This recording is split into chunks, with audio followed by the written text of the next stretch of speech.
everyone, এবার তোমাদের fourth semester Calcutta university political science general MDC যাদের রয়েছে, সো এমডিসি ফোরের সাজেশনস দিয়ে দেবো।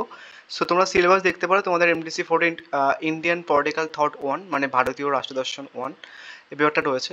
তো প্রথমে আমি তোমাদের বলে দিই, তোমাদের কিন্তু আমি বেশি প্রশ্ন রাখিনি। মডিউল ওয়ান থেকে 6টা প্রশ্ন রেখেছি, আর মডিউল টু থেকে হচ্ছে কি 6টা প্রশ্ন, টোটালি 12টা প্রশ্ন করে নেবে। তাহলে তুমি হচ্ছে কি 3টে 15 মার্কসের মডিউল ওয়ান থেকে প্লাস 3টে 15 মার্কসের মডিউল টু থেকে সবকটা প্রশ্ন কমন পেয়ে যাবে। ইভেন শুধু তাই নয়, 5টা তোমাদের 5 মার্কসের দেবে, তো 5টার মধ্যে থেকে 5টা কমন পেয়ে যেতে পারো। আদারওয়াইজ কিন্তু 3টে লিখতে হয়, 3টে কিন্তু কমন পেয়ে যাবে, ঠিক আছে। অ্যান্ড আরেকটা জিনিস প্রথমেই বলে দিই, কোশ্চেন্সগুলো বলার আগে, তোমরা যদি কেউ নোটস কিনতে চাও তাহলে 9382012069 এই নাম্বারে হোয়াটসঅ্যাপ করতে পারো। English plus Bangla version notes available আছে, 199 করে পার পেপার নেওয়া হবে। এবার সিলেবাসটা একটুখানি দেখে নিই। আমি সিলেবাসটার ব্যাপারে বলছি না, সিলেবাসটা জানা থাকলে অনেকটা সুবিধা হয় তোমাদের, যে কীভাবে পড়তে হবে না হবে, একটাই হয়। তো বাংলা প্লাস ইংলিশ ভার্সন হচ্ছে সিলেবাসটা দেখে নিই। এটা মডিউল ওয়ান, এটা মডিউল টু এর সিলেবাস। এবার আসি কোশ্চেন্স প্যাটার্নে। অনেকে কোশ্চেন প্যাটার্ন জানো না। তোমাদের মডিউল ওয়ান থেকে 15 মার্কসের 3টে প্রশ্ন পরীক্ষাতে হচ্ছে কিছু দেবে, লিখতে হবে কিন্তু দুটো। যেমনভাবে তোমরা এর আগেবারে জেনারেল পেপারের পরীক্ষা দিয়ে এসছো, ঠিক তেমনভাবে। তাহলে 15 দুগুণে 30 হয়ে গেল। মডিউল টু থেকেও সেম, 15 মার্কসের 3টে প্রশ্ন দেবে, লিখতে হবে কিন্তু দুটো, সেম একই।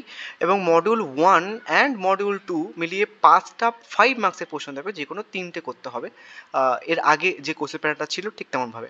এবং নোটসের মধ্যে তুমি যদি নাও, তাহলে এই সিলেবাসটা প্লাস এই কোশ্চেন প্যাটার্ন সমস্ত কিছু কিন্তু এইভাবেই মেনশনস করা থাকবে। নোটসের কোয়ালিটিও কিন্তু এইভাবে এরকমই। এবার আসি মডিউল ওয়ান। ভালো করে কথাগুলো শুনবে, যে কথাগুলো বলবো সেগুলো কিন্তু ইম্পর্টেন্ট। প্রথমে আসি মডিউল ওয়ানে। এই প্রশ্নগুলো কিন্তু 5 মার্কসের আসতে পারে, প্লাস 15 মার্কসের কিন্তু আসতে পারে।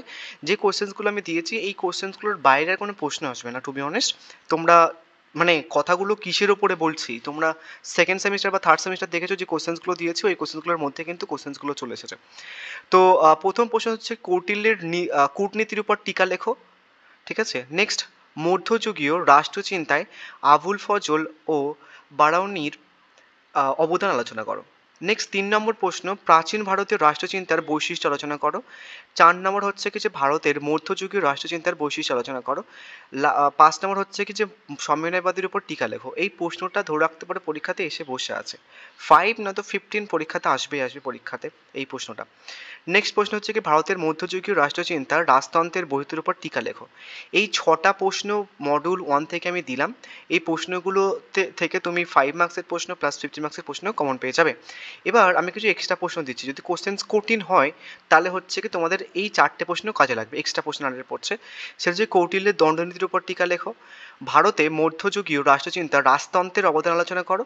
নেক্সট, কৌটিল্যের রাষ্ট্র সংক্রান্ত সপ্তাঙ্গ তথ্য আলোচনা করো।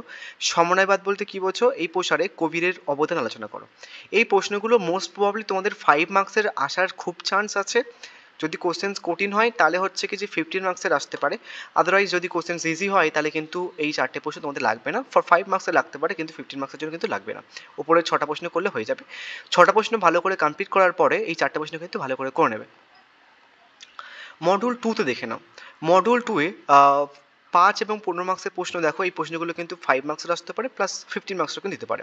প্রথম প্রশ্ন, সামাজিক ন্যায় প্রসঙ্গে রামমোহনের অবদান বিশ্লেষণ করো, বা বলতে পারে সামাজিক ন্যায় প্রসঙ্গে রামমোহনের ধারণা আলোচনা করো।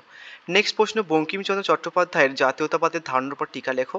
স্বরাজ সম্পর্কে গান্ধীজির ধারণা, এই প্রশ্নটা কিন্তু মোস্ট ইম্পর্টেন্ট, ধরে রাখতে পারে পরীক্ষাতে এসে বসে আছে। নেক্সট, রাষ্ট্র সংক্রান্ত গান্ধীজির ধারণা বিশ্লেষণ করো, বা রাষ্ট্র সম্পর্কে গান্ধীজির ধারণা সমালোচনা করো, ঠিক আছে।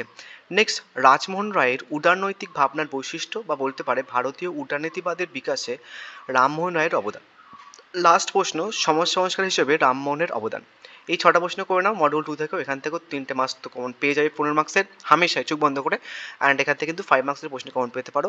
সেম মডিউল টু থেকেও সেম, যদি প্রশ্ন কঠিন হয় তাহলে এই নিচের প্রশ্নগুলো কাজে লাগবে, যেমন আইনের অনুশাসন প্রসঙ্গে রামমোহনের ধারণা, বিবেকানন্দের জাতীয়তাবাদের উপর টিকা লেখো।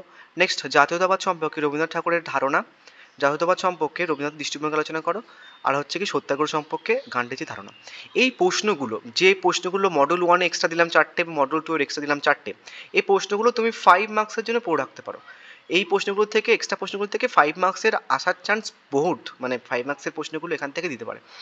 এবার তাও কিছু প্রশ্ন 5 মার্কসের আমি রাখিনি ইউজুয়ালি, ভাবছিলাম রাখবো না, তাও কিছু প্রশ্ন রেখেছি দেখানোর জন্য। এই প্রশ্নগুলো তুমি যদি 15 মার্কসের প্রশ্নগুলো করে নাও, 5 মার্কসের প্রশ্ন আর করতে লাগবে না। রামমোহন রায়ের বর্ণিত আইনে অনুশাসনের বৈশিষ্ট্য উল্লেখ করো। এই দেখো এই প্রশ্নটা রেখেছি আমি, আইন অনুশীলন প্রসঙ্গে রামায়ণের ধারণা। এইটা করা হয়ে যাওয়া মানে এই 5 মার্কস এটা করা হয়ে যায়, চেষ্টা করতে হচ্ছে না এটাও। সেম বঙ্কিমচন্দ্রের জাতীয়তাবাদ ধারণা দিয়ে দিয়েছি, এবং একটা বৈশিষ্ট্য ওখান থেকে পড়া যাবে, এটাও করতে হচ্ছে না। বিবেকানন্দের জাতীয়তাবাদ ধারণা, এটাও 15 মার্কসে করা হয়ে যাবে, এটাও আলাদাভাবে করতে হচ্ছে না। গান্ধীজিকে কেন নৈরাজ্যবাদী বলা হয়, এটাও কিন্তু তুমি পেয়ে যাবে 15 মার্কসের ওখানে, এটাও অংশ করতে হচ্ছে না। গান্ধীজির অহিংস নীতির অর্থ, এটাও তুমি পেয়ে যাবে গান্ধীজির টপিকের ওখান থেকে, এটাও 15 মার্কসের জন্য করতে হচ্ছে না। ভারতীয় রাষ্ট্রচিন্তার প্রধান ভিত্তি, এটা একটুখানি পড়তে হবে তোমাকে। ত্রয়ী বলতে কৌটিল্য কি বুঝিয়েছেন, এটাও পড়তে হবে না আলাদাভাবে। খালিসাও একটুখানি জাস্ট পড়ে রাখবে। তাহলে 5 মার্কসের জন্য দুটো প্রশ্ন একটুখানি করে রাখবে, বাদ বাকি সমস্ত প্রশ্ন 15 মার্কসের ওখানে তোমার কভার হয়ে যাবে, বাট বুদ্ধি করে পড়তে হবে, ভালো নোটস পড়তে হবে তোমাকে। যাই হোক, কেউ যদি নোটস কিনতে চাও তোমাদের MDC 4-5 বা আরও কোনো পেপারে, তাহলে হচ্ছে কি তোমরা এই নাম্বারে হচ্ছে কি যে হোয়াটসঅ্যাপ করতে পারো, এই যে 9382012069, অ্যান্ড পরেও ভিডিওতে আমি তোমাদের MDC 5 দিয়ে দেবো। So thank you.